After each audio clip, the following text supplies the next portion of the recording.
안녕하세요. 저는 올해로 결혼 3년 차가 된 아직은 새댁이고 싶은 평범한 30대 여자입니다. 저는 아버지 얼굴이 기억나지 않아요. 제가 아주 어렸을 때 돌아가셨기 때문입니다. 그래도 네다섯 살 때라 기억할 법도 한데 사진을 봐도 아버지 얼굴이 가물가물합니다. 아마 아버지가 멀리서 일하시느라 저와 시간을 많이 보내지 못했기 때문이겠죠. 아버지의 얼굴, 목소리는 전혀 기억나지 못하지만 딱 한 가지 기억나는 건 제가 아버지를 참 좋아했었다는 것입니다. 왜 아버지가 빨리 오지 않느냐며 동네가 떠나가라 울고불고 난리를 칠 정도였으니까요. 워낙 어렸을 때 돌아가신 터라 처음에는 아버지가 돌아가셨다는 걸 인지하지 못했습니다. 평소보다 집에 오는데 시간이 더 많이 걸리는 정도라고만 생각했어요. 그렇게 생각하고 있었다 보니 어느 날은 아버지가 일찍 돌아오지 않는 것에 화가 났었나 봅니다. 저는 씩씩거리면서 어머니에게 다가가 왜 아버지가 집에 오지 않느냐며 화를 냈어요. 얼른 아버지에게 연락해서 집에 오라고 하라며 어린아이인 주제에 엄한 말투로 어머니에게 으름장을 놓았죠. 어머니는 저의 그런 모습을 보고 웃지 않으셨습니다. 그렇다고 화를 내시지도 않았어요. 어머니는 조금의 표정 변화도 없었고 그렇게 멍하게 서 있는 상태에서 눈물만 주르륵 흘리고 마셨어요. 어머니의 그 모습을 보고 나니 돌아가셨다는 말의 의미를 알겠더라고요. 저는 그 다음 날부터 절대로 어머니에게 아버지에 대한 이야기를 꺼내지 않았습니다. 친구 이야기를 하는 중에 친구의 아버지 얘기가 나오려고 하면 서둘러 입을 틀어막았고, TV 프로그램에서 애틋한 아버지의 사랑 얘기가 나오면 조용히 채널을 돌렸습니다. 어머니가 저에게 눈치 주신 적은 없어요. 어머니가 눈물을 흘렸던 그날, 제가 아버지의 죽음을 인지했던 그날의 짧은 기억이 저를 그렇게 만들었던 것이죠. 아버지가 살아계셨을 때도 어머니는 일을 하셨지만 아버지가 타지에서 돈을 벌어 보내주시는 돈이 있다 보니 저를 낳고 나서는 일을 그만두셨어요. 그런데 아버지가 돌아가시고 나니 저희의 생계는 오롯이 어머니의 몫이었습니다. 어머니는 이곳저곳에서 많이 일하셨어요. 식당에서 설거지도 하시고 서빙도 하시고 새벽엔 우유와 신문지를 돌리기도 하고 오후에 남는 시간에는 채소를 떼어다가 팔기도 하셨습니다. 어머니는 주말 없이 일하셨지만 그래도 저와 저녁은 항상 함께 먹을 수 있을 정도로 일하셨어요. 그 정도만 일을 해도 저와 어머니 두 사람이 사는데 큰 문제가 없었습니다. 당시에 저는 어렸고 어린 저에게 들어가는 돈은 많지 않았거든요. 그러던 어느 날 갑자기 집으로 편지 봉투 하나가 날아왔습니다. 편지 봉투 위에는 빨간색으로 도장이 찍혀 있었는데 당시에는 그게 무슨 의미인지 몰랐어요. 집에 들어온 어머니에게 그 봉투를 건네드렸는데 어머니의 표정이 사색이 되었습니다. 어머니는 밖으로 뛰어나가시더니 한참을 집에 들어오지 않으셨어요. 어머니를 기다리다가 잠을 자던 중 거실에서 들려오는 어머니의 목소리에 눈을 떴습니다. 어머니는 누군가와 전화를 하는 중이었는데 굉장히 심각해 보였어요. 어머니는 대화하는 상대에게 무슨 정신으로 그 돈을 빌렸어요? 양심이 있으면 그래선 안 되죠. 빨리 얘기라도 했으면 이런 일은 없었을 거잖아요. 왜 지금껏 입 닫고 있다가 이제 와서 이러는 건데요? 왜? 라고 쏘아붙이듯 말했습니다. 어머니의 이런 모습이 낯설었던 저는 숨을 죽이고 어머니의 말에 귀를 기울였어요. 잘 이해는 되지 않았지만 확실한 건 누군가가 돈을 빌렸고 그것 때문에 어머니가 힘들어진 상황이었습니다. 나중에 알게 된 사실, 어머니와 통화를 하던 사람은 외할머니였습니다. 어머니에겐 외할머니와 두 언니가 있었는데 어머니는 가족들과 사이가 안 좋아 보였습니다. 그래서 외할머니의 얼굴은 제대로 봐본 적이 없어요. 아버지는 고아였기 때문에 사실상 저는 조부모님 없이 자랐습니다. 어머니가 그토록 불안하고 초조해했던 건 외할머니가 어머니 모르게 아버지 명의로 돈을 빌렸기 때문이었어요. 아버지가 돌아가신 뒤에 바로 빚 사실을 알렸다면 이렇게 문제가 되지는 않았을 텐데.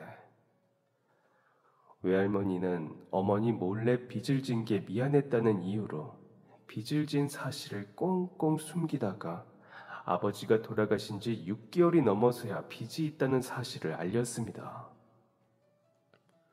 제가 받은 편지는 저희에게 온 독촉장이 아니고 사실 외할머니에게 도착했던 독촉장이었습니다. 그것도 한참 전에 받은 독촉장이었는데 더 이상 숨길 수 없다는 생각이 들자 그것을 저희 집으로 외할머니가 보낸 것이었어요. 어머니 몰래 돈을 빌렸다는 사실이 미안해서 눈치가 보여서 사실을 말할 수 없었다는 말은 전부 변명일 뿐입니다. 정말 미안했다면 자신이 책임을 지고 빚을 갚아야죠. 감당할 수 없는 상황까지 일을 키워놓고 빚을 떠넘기는 꼴이라니. 외할머니는 이 상황에 답답함을 토로하는 어머니를 되려 욕했습니다. 가족의 정도 없고 지밖에 모르는 계집이라면서요. 그때 제가 깨달은 것은 어머니가 가족들과 거리를 두는 데는 다 이유가 있다는 것이었습니다. 아버지는 그 이유를 알고 계시는 분이셨어요. 그리고 가족들과 거리를 두고 살아가는 어머니를 항상 안타까워하셨죠. 왜냐하면 아버지에게는 가족이 없었거든요.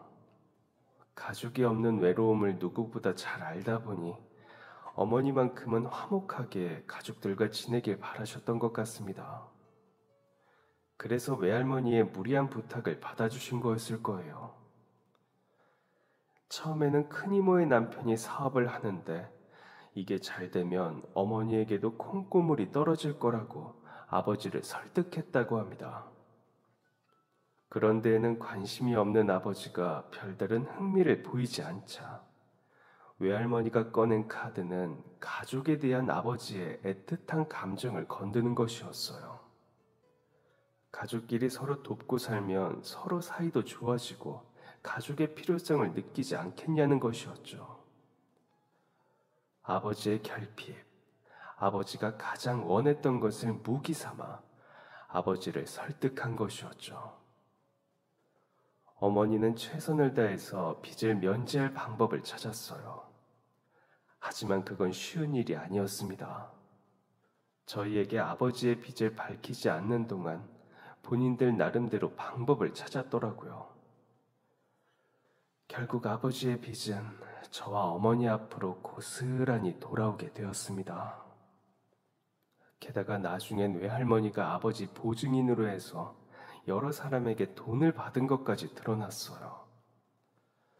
이 빚을 갚지 못하면 저를 쫓아다니며 돈을 받아내겠다고 하는 지독한 사람들이었죠. 빚은 외할머니가 줬으니 그들에게 받으라 해도 듣지 않았습니다. 이제 어머니와 저에겐 도란도란 저녁 식사를 함께하는 시간도 사라졌어요.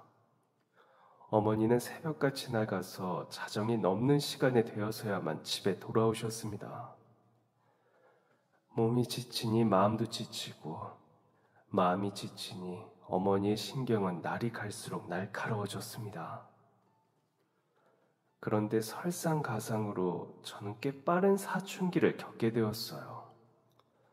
사춘기를 겪다 보니 저 또한 만만치 않게 예민해졌습니다. 엄마가 나한테 해준 게 뭐가 있는데라고 생각하며 일하느라 바쁜 어머니를 원망했고, 이런 집에 태어난 게 억울하다며 하늘을 향해 손가락질 하기까지 했죠. 사춘기 이전에는 늦게 들어오는 어머니에게 힘내라며 쪽지를 쓰고, 혹시나 끼니를 걸으셨을까 고사리 같은 손으로 음식을 꺼내두었는데, 이젠 그런 것도 없었습니다.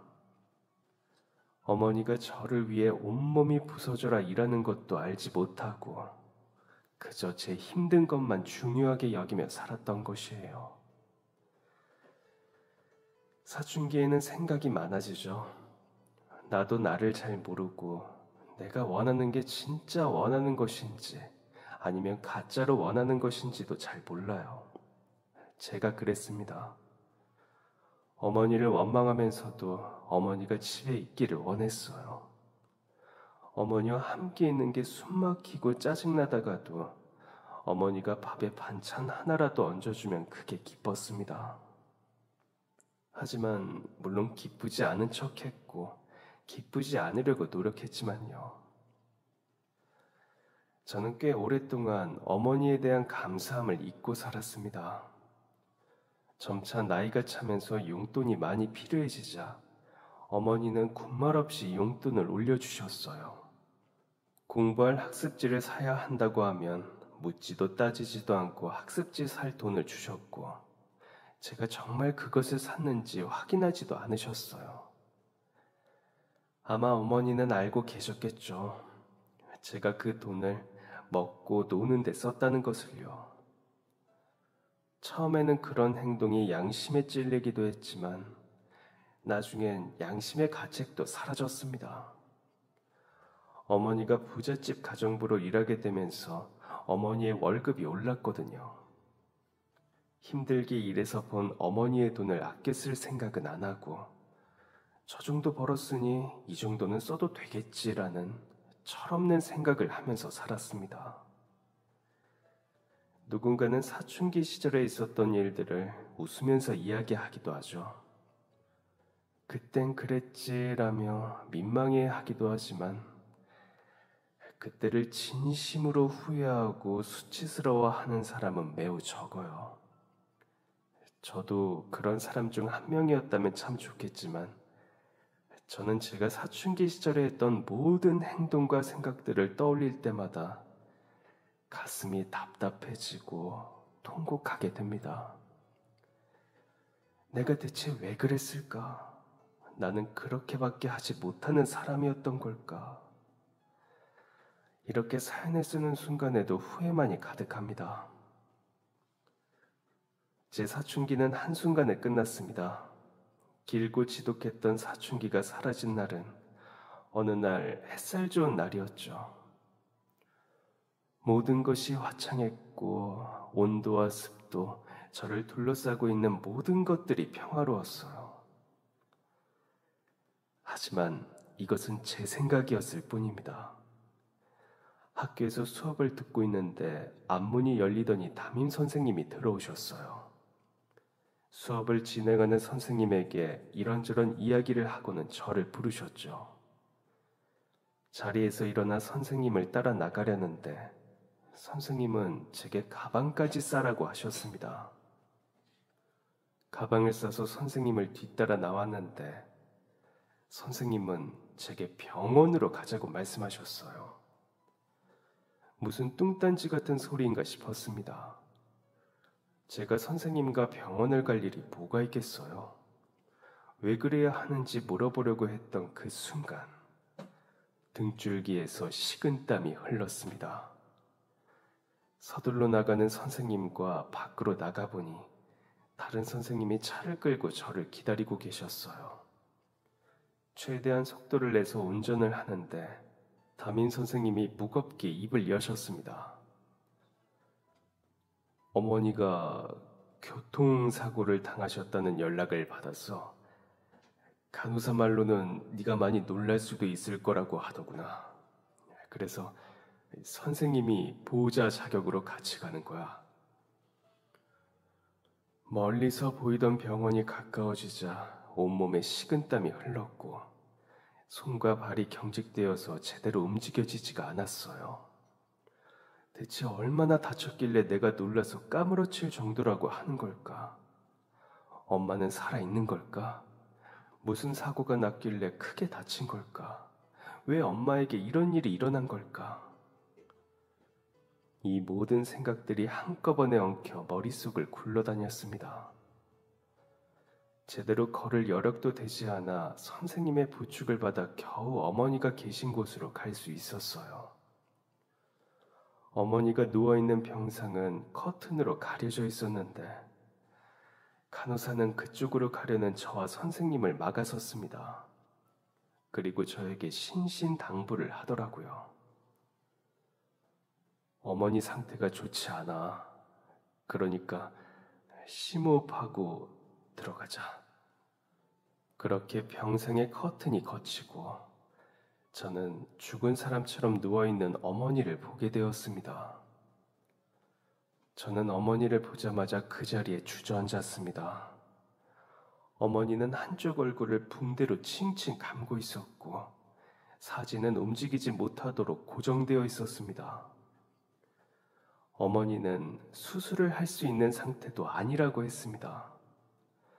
의사 입으로 이 이야기를 듣는데 억장이 무너진다는 의미를 알겠더라고요. 사람을 살리는 의사가 지금은 할 수 있는 게 없다는 말을 하다니 믿는 구석이 한순간에 사라지고 저는 외딴 섬에 홀로 남게 되었습니다. 저는 어머니의 곁을 지켰어요. 어머니의 눈을 한순간이라도 뜨게 할 수 있다면 악마에게 영혼이라도 팔 수 있을 것 같았습니다. 전 어머니에게 정말 할 말이 많았거든요. 하지만 어머니는 병원에 있는 며칠 동안 단 한 번도 눈을 뜨지 않으셨습니다. 결국 수술을 하셨지만 차도는 없었어요. 저는 어머니의 생명의 불씨가 시들어져 가는 것을 보고 있는 것밖에는 할 수 있는 게 없었습니다. 결국 어머니는 돌아가셨어요. 제게 안녕이라는 말 한마디도 없이 그렇게 이 세상에서 사라져 한 줌의 재가 되셨습니다. 어머니를 완전히 보내드리는 날엔 눈물도 안 나더라고요. 어머니의 영정사진을 품에 안고 집으로 돌아온 저는 곧장 어머니의 유품을 정리하기 시작했습니다. 눈물도 안 나오고 공허한 지금 하지 않으면 절대로 정리하지 못할 것 같았거든요. 상자에 어머니의 물건을 하나 둘 담았습니다. 박스의 절반도 차지 않았는데 모든 정리가 끝나버리더라고요. 제게 빚을 물려줄 수 없다며 아등바등 살던 어머니는 흔한 로션 하나 없으셨습니다. 자신을 위한 물건 하나 없이 저를 위해 희생만 하다 가신 거죠. 조금씩 어머니가 돌아가신 게 실감나기 시작했습니다. 저는 서둘러 병원에서 준 어머니의 신발을 꺼내들었어요. 옷은 상처를 치료하기 위해 찢어버리는 바람에 남아있지 않지만 신발은 복원해 두었다고 하더라고요. 그때는 신발을 자세히 들여다볼 생각을 못했는데 집에 오고 나서 어머니의 신발을 처음으로 바라보았습니다. 저는 그 신발을 보자마자 그동안 참아왔던 감정이 폭발하면서 바닥에 무릎을 꿇고 통곡하고 말았어요. 어머니의 신발 밑창은 다 해져 있었고 어머니는 타이어 고무같이 생긴 것들을 찢어진 밑창에 붙여 신고 다니셨습니다. 그에 반해 저는 얼마 전에 산 새 신발이 있었어요. 어머니가 제게 베풀어 주신 사랑과 모든 지원에는 어머니의 희생이 깔려 있었어요. 제가 용돈을 달라고 했을 때 지금 당장 줄 돈이 없다고 하셨더라면, 제가 신발을 사달라고 했을 때 엄마 신발을 보고나 말하려고 하셨다면 제가 변했을까요? 어머니가 돌아가시게 된 결정적인 이유는 교통사고였습니다. 음주운전을 하던 차가 횡단보도를 건너고 있던 어머니를 친 것이었죠. 만약 사고가 났을 때 경찰에 신고를 하고 구급차를 불렀더라면 저희 어머니는 살았을 수도 있어요. 그런데 어머니는 오랫동안 그곳에 방치되어 있었습니다. 사고가 난 새벽부터 정오가 넘은 오후 시간까지요. 인적 드문 곳에서 난 사고였기 때문에 오후에라도 발견한 게 어디냐고 말하는 사람까지 있을 정도였습니다. 저는 그 사람을 용서할 수 없었어요. 합의하자며 돈으로 해결하려고 하는 그 뻔뻔한 태도에 분노가 치밀어 올랐죠. 국선 변호사에게 절대 합의할 수 없다는 의사를 전달했습니다. 그런데 변호사는 제게 합의를 하는 게 나을 수도 있다는 말도 안 되는 말을 했어요. 어떻게 그런 말을 할 수 있냐고. 변호사님 가족이 사고를 당해도 이렇게 말할 거냐고 화를 냈습니다. 그랬더니 변호사님은 이렇게 말했어요. 합의를 안 하면 처벌의 강도가 달라지기는 하겠지만 네가 생각하는 것만큼 달라지는 건 없을 거야. 그리고 변호사님은 한숨을 푹 쉬더니 말을 이어가셨습니다. 내가 너만한 조카가 있어서 말하는 거니까 너무 상처받지 않았으면 좋겠다. 사실 네 외가 사람들이 가해자에게 가서 합의금을 달라고 요구했다고 해. 준다고 줄 수 있는 건 아니겠지만. 변호사님이 하고 싶은 말의 의도는 이것이었어요. 그런 인간들이 욕심낼 바에야 제가 가지라는 것이었죠. 그리고 어머니 앞으로 빚이 있다며 상속 포기로도 해결이 안 되는 상황이고 빚을 갚지 않으면 너를 평생 따라다닐 사람들일 거야. 돌아가신 어머니에게는 물론 죄송한 일일 수도 있지만 합의금을 받아서 빚을 청산하는 건 어떻겠니? 충분히 할 수 있는 말이었고 합리적인 의견이었습니다. 하지만 그깟 돈 몇 푼이 어머니의 목숨값인 것 같아 쉽게 결정을 내리지 못했어요.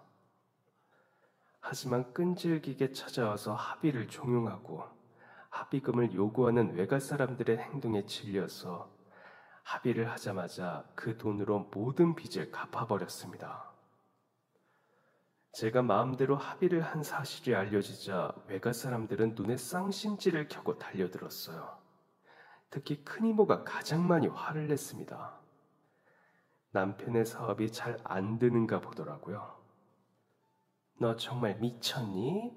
네 엄마 저 세상 가면 널 누가 돌봐주는데? 고아원 같은 데로 처박히지 않으려면 우리한테 잘 보여야 하는 게 당연한 거 아니야? 대체 네가 뭐라고 그 돈을 다 써버려? 그러자 막내 이모가 큰 이모를 말렸습니다. 아유 언니 너무해 닥달하지 마. 어린애가 뭘 알겠어. 지금 당장 눈에 보이는 것부터 해결해야 하니까 이러는 거 아니겠어? 언니 지금 너무 흥분했어. 흥분 좀 가라앉으면 다시 얘기해. 아유 애 놀라겠다.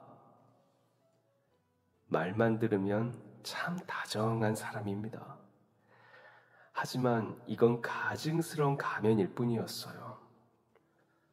작은 이모가 큰 이모를 진정시킨 건 저에게 받아낼 것이 또 있기 때문이었습니다. 바로 어머니의 사망보험금이었죠. 저는 사망보험금에 대한 얘기를 한 번도 한 적이 없는데 이 사람들은 사망보험금의 존재를 이미 알고 있었어요. 그걸 뽑아 먹어야 하는데 대체 어디로 간 건지 알 수 없으니 저를 살살 긁어서 사망보험금을 가져오려는 속셈이었죠. 레퍼토리는 늘 똑같았습니다. 너는 큰 돈을 가지고 있기엔 너무 어린 나이야. 돈은 그렇게 썩혀둬서는 안 돼. 돈은 굴려서 몸집을 키우는 거거든. 그러니까 이모한테 맡겨주면 이모가 돈 불려서 도와줄게. 그동안은 우리 집에서 살면 되고. 어때? 괜찮지 않니? 변호사님의 예상은 적중했습니다. 저는 이들이 이런 식으로 나올 것을 이미 알고 있었어요. 변호사님의 도움을 받아 그들이 보험금에는 손도 대지 못하도록 이미 손을 써둔 상황이었죠. 좋은 방법으로 구슬렸는데도 제가 입을 열지 않자 외가 사람들은 저를 협박하기 시작했습니다. 지금 당장 고아원에 처박히고 싶지 않으면 고분고분 돈을 가져오라고 대놓고 원하는 걸 요구했어요. 어른 녀석이 부끄러운 줄도 모르고 저를 둘러싼 채 협박을 하는 꼴이었죠. 어머니를 허무하게 잃은 저는 두려울 게 없었습니다. 저는 그 길로 집을 처분하고 짐을 싸서 스스로 고아원에 들어갔어요. 고아원에 가니까 오히려 마음이 편하더라고요. 저와 비슷한 처지의 아이들도 있어서 별로 외롭지 않았고, 무엇보다 저를 지긋지긋하게 괴롭히던 인간들이 사라지니까 체한 것 같은 느낌도 사라졌어요. 그러던 어느 날 누가 봐도 비싼 차가 고아원 안으로 들어왔어요. 난생 처음으로 고급 차를 본 아이들은 한쪽에 모여서 이 차를 타고 온 사람이 누구인지 보고 있었습니다. 차에서 내린 사람은 의외로 수수한 차림을 한 중년 여성이었어요. 나이를 따져보자면 제 어머니보다 좀 더 나이가 많아 보였죠. 그분은 저희가 보내는 시선쯤엔 익숙하다는 듯 자연스럽게 건물 안으로 들어갔고 원장실로 들어가셨어요.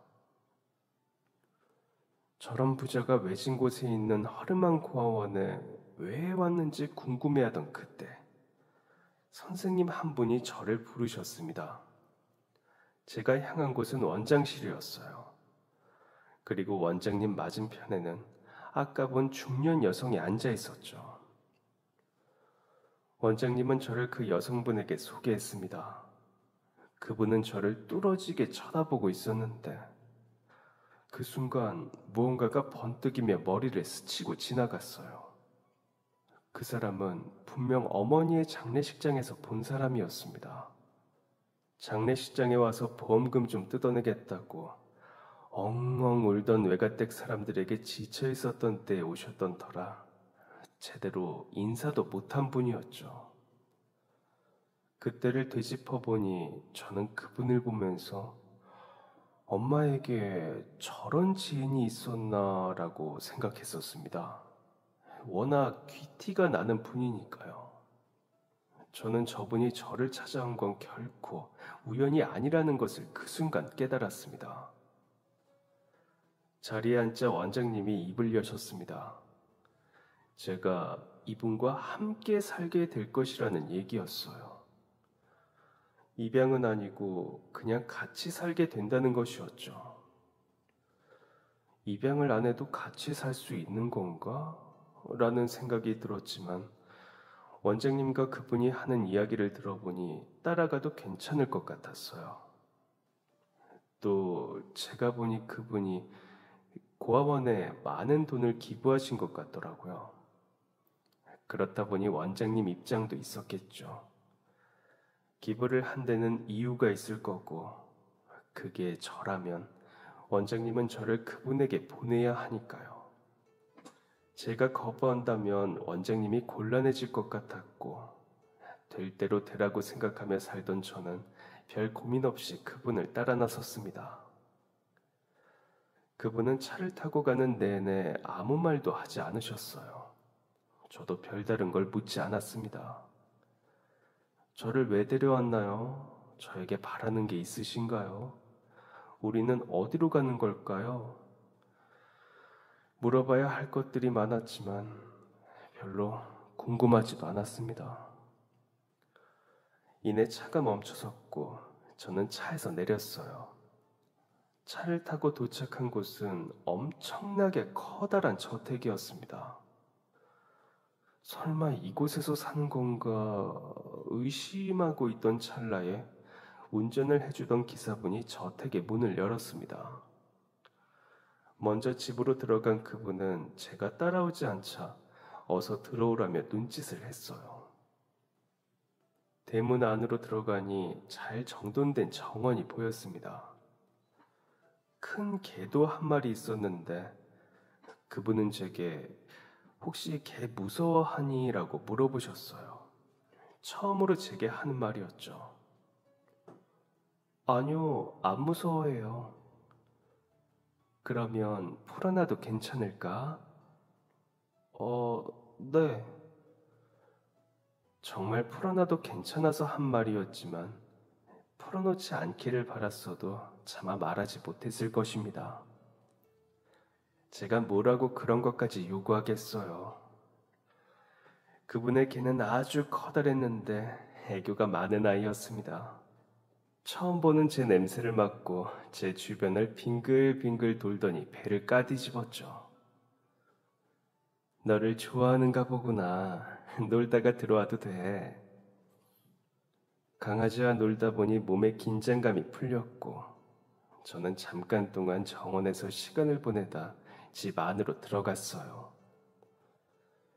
들어가니 한 아주머니가 나오셨는데 아주머니는 제 옷을 자연스럽게 받아드시더니 저에게 방을 안내해 주었어요. 아주머니를 뒤따라 들어간 방은 굉장히 넓었습니다.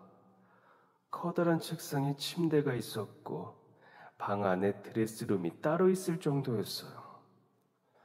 아주머니가 건네주신 실내복으로 옷을 갈아입고 나가니 그분이 소파에 앉아 저를 기다리고 계셨습니다. 그분은 자신을 사모님이라고 부르라고 하시고는 제게 두 번째 질문을 하셨습니다.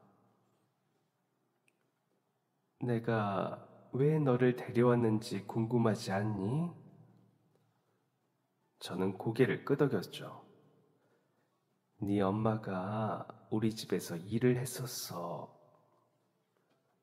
그러니까 어머니가 돌아가시기 전까지 가정부로 일했던 집이 바로 이곳이라는 것이었습니다.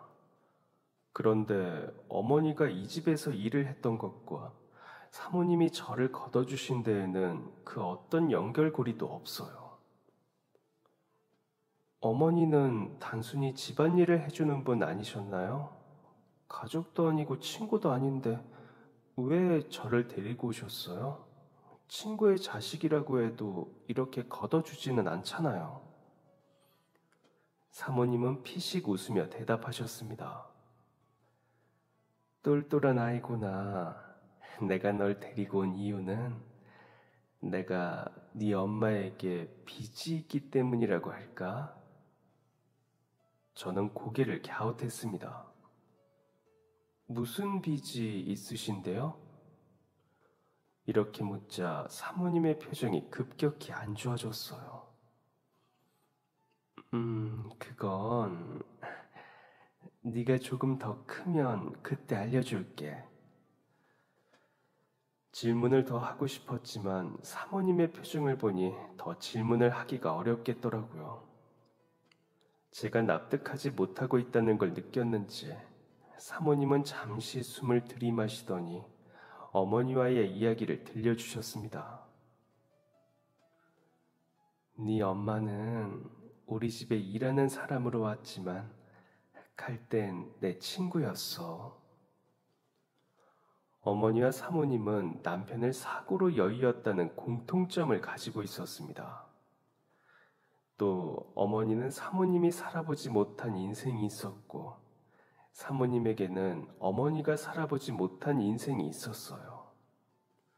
공통점과 차이점이 명확한 두 분은 서로에게 흥미를 느끼며 좋은 친구가 되었다고 합니다.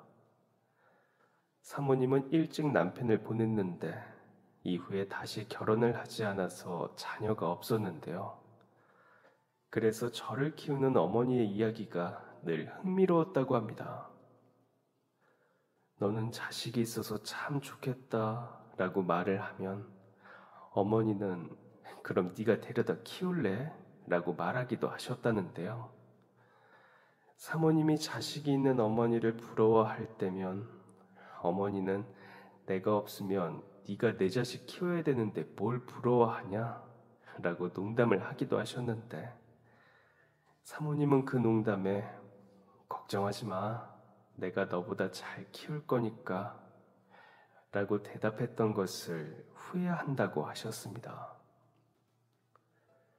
내가 그때 그런 말을 하지 않았다면 이런 사고가 안 났을 수도 있어.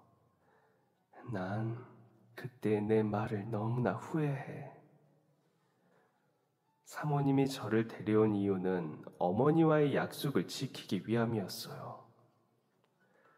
솔직히 저는 사모님이 그런 약속을 한지도 모르고 있었고 그런 약속은 안 지켜도 그만이에요.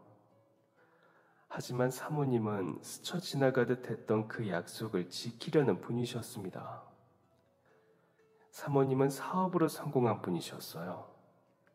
집에서 일하시는 아주머니를 통해 듣기로는 원래 집이 잘 사는 편이기는 했는데 사모님이 대학생이던 시절에 살짝 주춤하는 시기가 있었다고 합니다. 그 위기를 극복한 사람이 갓 대학을 졸업한 사모님이었어요. 사모님이 직접적으로 회사의 경영에 나서자 모든 사람들이 입을 모아 사모님을 반대했다고 합니다. 나이가 어렸고 게다가 여자였으니까요. 경험도 없는 어린애를 갑자기 데려다가 뭐하는 짓이냐며 직원들은 사모님의 아버지이자 회사의 사장님에게 불만을 표출하기까지 했죠. 갈등이 얼마나 심했냐면 어린 계집애 아래에서는 일할 수 없다고 회사를 그만두는 사람도 속출했다고 합니다. 솔직히 회사 직원들이 반대하는 것도 이해가 돼요. 여자고 뭐고를 떠나서 경험이 없는 사회생활 초짜잖아요. 그런 사람에게 위기일발인 회사를 맡긴다니 사장님이 노망이 났다는 소문이 나는 것도 무리는 아닙니다. 하지만 사장님이 직원들의 반발을 알면서도 사모님을 믿은 데는 이유가 있었습니다. 사모님은 아주 어렸을 때부터 총명했고 어딜 가나 눈에 띄는 딸이었어요. 하나를 가르치면 열을 알고 학문에 대한 관심도 커서 집안에 있는 어려운 전문 서적을 초등학교 저학년 나이일 때 전부 읽어버렸다고 하죠. 또 직원들은 몰랐지만 회사의 중요한 결정을 해야 할 때 사모님의 조언이 도움이 되는 경우도 많았습니다. 사장님도 처음엔 의견이나 들어보자라는 생각으로 사모님에게 조언을 구한 건데 나중에는 묻지도 따지지도 않고 사모님의 의견을 적극적으로 수용하게 되었다고 하죠. 사장님이 사모님을 믿고 일을 밀어붙인 덕에 주춤한 상태였던 회사에 다시 활기가 돌기 시작했어요. 사모님은 회사가 안정이 되자 사모님을 믿지 못하고 사직서를 냈던 직원들을 다시 부르셨습니다. 이런 모습에 감명받은 사람들은 사모님과 회사에 충성하기 시작했고 직원들의 신뢰를 바탕으로 회사의 몸집이 커지게 된 것이죠. 사모님의 인생은 모든 것이 계획했던 대로 흘러갔지만 모든 사람이 그렇듯 삶과 죽음만큼은 어찌할 수 없었어요.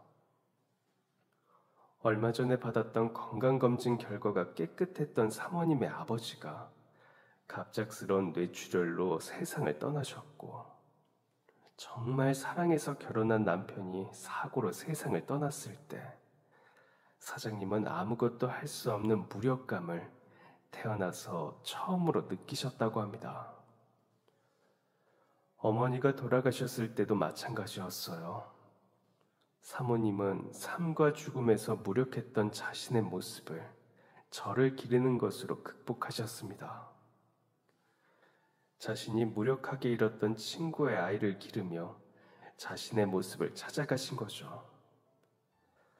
사모님은 남편이 살아있을 적 임신을 하기 위해 정말 많은 노력을 했다고 합니다. 그렇게 자녀를 원했던 분이었기에 사모님은 저를 무척이나 애틋해 하셨어요.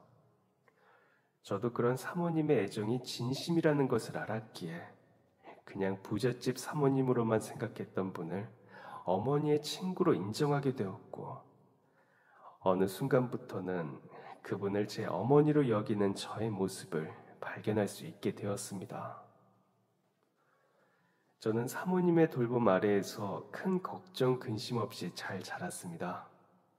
스스로를 불행으로 빠뜨렸던 사춘기 같은 것도 없었고, 멋있는 어른이 되기 위해서 공부도 열심히 했습니다.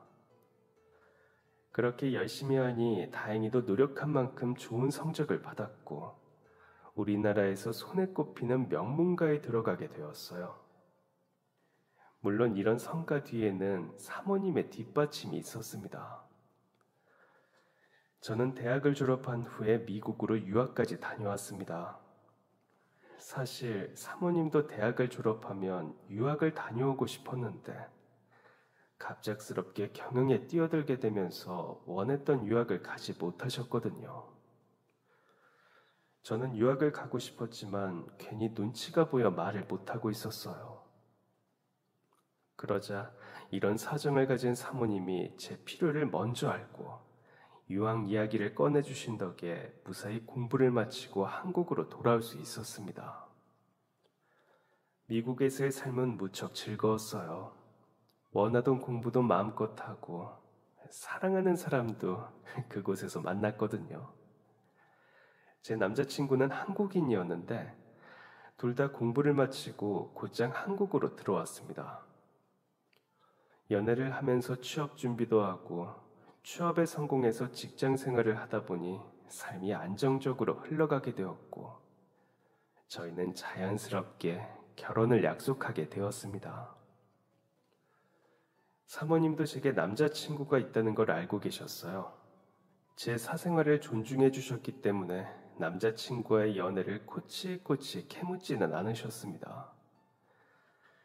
물론 묻지 않으셔도 남자친구와 어떤 이벤트가 생기면 제가 먼저 사모님을 찾아가 오늘 있었던 일을 미주알 고주알 다 이야기했어요. 그래서 제가 남자친구와 결혼을 생각하고 있다는 건 알고 계셨습니다. 하지만 그 시기가 언제가 될지는 모르셨어요. 당연하죠. 저도 모르는 걸 어떻게 아실 수 있겠어요. 남자친구는 분명 저와 결혼을 할 사람이었지만 결혼에 대한 구체적인 이야기는 하지 않으셨습니다. 모든 이야기는 정식으로 프로포즈를 한 후에 나누길 원하는 사람이었거든요. 사실 저도 이게 맞다고 생각해요. 남자친구와 저는 한국의 프로포즈 문화가 굉장히 잘못되어 있다고 생각합니다. 미국에서는 프로포즈에 실패하는 남자들도 있어요. 여자친구에게 용기를 내서 프로포즈를 했는데 여자친구는 결혼 생각이 없었던 것이죠. 그래서 프로포즈를 할 때는 심혈을 기울이고 프로포즈를 하기까지 얼마나 큰 노력과 고민이 있는지를 사람들도 알기 때문에 프로포즈를 하는 사람들이 보이면 많은 사람들이 환호를 해줍니다. 그런데 한국은 이미 결혼 약속을 하고 결혼 준비를 하고 있는 상황에서 프로포즈를 하더라고요. 심지어 결혼식 전날에 프로포즈를 하는 사람들도 많았죠. 저와 남자친구는 프로포즈에 대한 같은 생각을 하고 있었기 때문에 저희는 결혼에 대한 구체적인 이야기를 미루고 있었어요. 그래서 남자친구의 프로포즈가 더욱 큰 감동으로 다가왔죠. 저는 그 자리에서 눈물을 흘리며 결혼에 승낙했습니다. 집으로 돌아오는 발걸음이 얼마나 가벼운지 저는 해맑게 웃으며 집에 문을 열었어요. 사모님은 거실에 앉아서 일을 하고 계셨는데 저를 보자마자 무슨 좋은 일이 있구나라고 말씀하시더라고요. 저는 사모님에게 달려가서 얼굴을 불쑥 들이밀었어요. 무슨 일인지 맞춰보세요. 평소에도 밝은 모습이기는 했지만 그 당시에 저는 평소보다 100배는 붕 떠 있는 상황이었어요. 그 정도로 프로포즈는 저에게 큰 의미였습니다. 그런데 사모님은 저와 달랐어요. 제가 얼굴을 들이밀자마자 표정이 굳어지더니 제 눈을 피하셨죠. 잠시 눈을 피하던 사모님은 제게 물었습니다. 혹시 결혼하니? 저는 고개를 힘차게 끄덕였습니다. 당연히 사모님도 제 결혼 소식에 기뻐해 줄 줄 알았어요. 그런데 이런 반응이라니 솔직히 속상한 마음이 들었어요. 그래서 저도 모르게 그 마음이 그대로 튀어나왔습니다. 왜 그런 반응이에요? 저 결혼할 거 알고 계셨잖아요. 사모님은 여전히 제 눈을 피하면서 이렇게 말하며 자리를 뜨셨습니다. 일단 다음에 얘기하자. 저는 밤새도록 사모님이 왜 그런 행동을 하시는지 생각해 보았어요. 그런데 아무리 생각해도 도무지 답이 나오지 않았습니다. 그렇게 다음날이 되었고, 다음날 저녁 사모님이 저를 거실로 부르셨어요. 사모님은 와인을 꺼내 따르고 계셨는데 아직 퇴근 시간이 아님에도 가정부 아주머니는 퇴근한 상태였죠. 평소와는 다른 분위기를 느끼며 자리에 앉았더니 사모님이 와인잔을 건네셨습니다. 사모님은 한두 모금 와인을 마시고 난 뒤에야 말씀을 꺼내셨어요. 결혼을 축하해주지 못해서 너무 미안하다. 어제 네가 오자마자 축하해 주었어야 했는데. 저는 괜찮다고 말했습니다. 사모님이 그렇게 하신 데에는 무언가 이유가 있을 거라고 결론을 내린 상황이었거든요. 사모님은 천천히 왜 저를 축하해 주지 못했는지 그 이유를 들려주셨습니다. 사실 너에게 해줘야 하는 말이 있어. 근데 도무지 용기가 나지 않아서 말을 못하고 있었는데 네가 결혼을 한다고 하니 이젠 정말 말을 해줘야 한다는 생각에 부담이 되어서 그만 내가 축하해주지 못했단다. 그때부터 사모님이 들려주신 이야기는 정말 충격적인 내용이었어요. 사실 나한테는 남동생이 한 명 있었어. 사모님에게는 연년생 남동생이 있었다고 합니다. 과거형인 이유는 남동생이 17살이 되던 해에 집을 나갔기 때문이죠. 남동생은 사모님의 비교 대상이었습니다. 사모님은 여자임에도 불구하고 추진력이 강했고 공부도 잘했으며 학교에서 항상 리더의 역할이었으니까요. 반면에 남동생은 도무지 남매라고 믿기 어려울 정도로 소심했고 학업 성적도 그다지 뛰어나지 않았습니다. 때문에 사모님의 부모님은 이런 아들을 늘 못마땅해 했다고 해요. 아무래도 옛날 분들이라 아들은 이래야 하고 딸은 이래야 한다는 게 확실하셨는데 딸이 아들처럼 행동하고 아들이 딸처럼 행동하니 불만이셨겠죠. 그래서 사모님의 부모님은 항상 사모님과 동생을 서로 비교하셨다고 합니다. 네 누나의 반만 닮아봐라. 사내 자식이 말이야. 어깨 피고 가슴 쫙 열고 걸어 다녀야지. 아휴, 걸음걸이가 그게 대체 뭐냐, 계집애같이. 네 누나 좀 보란 말이야. 네 누나처럼 행동하는 게 그리 어렵니? 이런 비교가 계속될수록 동생은 점점 위축되었어요. 하지만 사모님은 동생의 이런 모습을 알아차리지 못했습니다. 오히려 부모님처럼 동생을 못마땅하게 여겼죠. 사모님도 사모님 나름의 고충이 있었거든요. 부모님의 모든 기대가 자신에게 쏠려 숨 쉬는 것도 힘든 정도였다고 합니다. 이런 상황에서 동생이 제 역할을 못하고 있으니 불만이 생길 수도 있는 상황이었어요. 그러던 어느 날 집안이 발칵 뒤집혔습니다. 집에 도둑이 들었거든요. 그런데 뭔가 이상했습니다. 도둑은 집안의 폐물과 현금이 어디에 있는지 정확하게 알고 있었어요. 그 외에는 뒤진 흔적이 없었죠. 아버지가 벽 뒤에 숨겨놓으신 금고까지 털려고 했던 흔적도 있었습니다. 저희는 곧장 경찰을 불렀지만 범인은 잡을 수 없었습니다. 집을 털어간 범인은 바로 사모님의 동생이었거든요. 사모님의 동생은 그 후로 집에 돌아오지 않았습니다. 폐물을 팔기라도 하면 흔적을 찾을 수 있을 것 같은데 당시의 상황으로는 집 나간 동생을 찾을 방법이 없었다고 해요. 사모님의 아버지는 분노했고 어머니는 세상 모든 것을 잃은 듯 했습니다. 어머니는 몸져 눕기까지 하셨죠. 이후로는 시름시름 앓기 시작하시다가 오랫동안 투병한 끝에 결국 세상을 떠나셨고요. 사모님은 동생을 용서할 수가 없었습니다.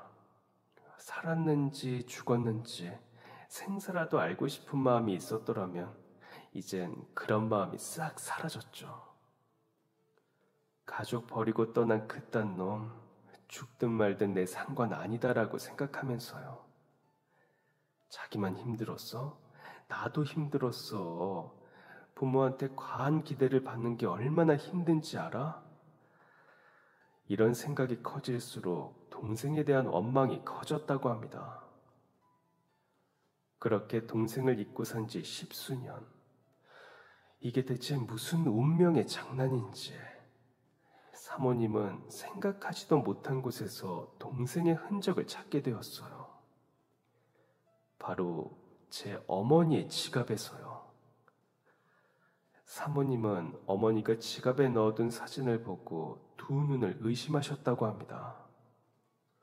그 사진 속의 인물이 바로 10수년 전에 집을 나간 사모님의 동생이었으니까요. 그리고 어머니는 사진 속의 남자를 자신의 남편이라고 소개했습니다. 사모님은 어머니가 동생의 아내라는 것을 알고 큰 충격에 빠지셨다고 합니다. 왜냐하면 그동안 어머니가 남편과 어떻게 살아왔는지 그 인생사를 너무나 잘 알고 있었으니까요. 공장에서 만나 뜨겁게 사랑하고 사랑의 결실을 맺고 아이와 함께 행복한 가정을 꾸려나가고자 했던 그 과거를요. 그렇게 노력했음에도 결국 허무하게 세상을 떠나고 말았던 아버지의 이야기를 들을 때마다 사모님은 안타까운 마음에 눈물을 흘리곤 하셨다고 합니다.